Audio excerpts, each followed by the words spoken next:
મારું નામ મિતાલી અજય કુમાર પટેલ છે। હું સુરત મહાનગર આંગણવાડી મહાનગરપાલિકા આંગણવાડી કર્મચારી મહાસંઘમાં મહામંત્રી છું। અમારી આજની રજૂઆત એ છે કે આંગણવાડી વર્કર બહેનોને વર્ગ 3 અને આંગણવાડી હેલ્પર બહેનોને વર્ગ 4 સમાવેશ કરો। જે હાઈકોર્ટે ચુકાદો આપ્યો છે તે બાબતમાં સરકાર હજુ ટસથી મસ થતી નથી। સરકારે આજ સુધી એ બાબતમાં કોઈ પણ નિર્ણય લીધો નથી। તો અમે એ જ કહેવા માંગીએ છીએ કે આંગણવાડી કાર્યકરોને વર્ગ 3 અને આંગણવાડી હેલ્પર બહેનોને વર્ગ 4 સમાવેશ કરો, સરકારી કરો।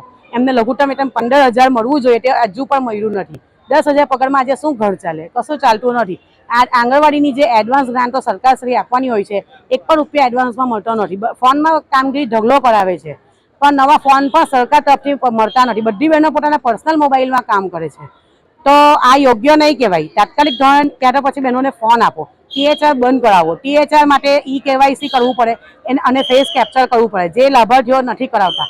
અને ઘણી બહેનો લાભાર્થીના ઘરે જઈને પણ કરે છે। અને ઉપલા લેવલથી અમારી પાસે સુપરવાઇઝર CDPO શ્રી તરફથી ખૂબ જ દબાણ કરવામાં આવે છે કે તાત્કાલિક ધોરણે કરો, આ બધી વસ્તુ બંધ કરો। 10,000 પગારમાં આજે કંઈ થાય નહીં અને આ કામગીરી તમે ઢગલો આપો છો। સરકારી આંગણવાડી કાર્યકરો અને હેલ્પર બહેનોને સરકારી કરો અને પગાર વધારે ચૂકવો।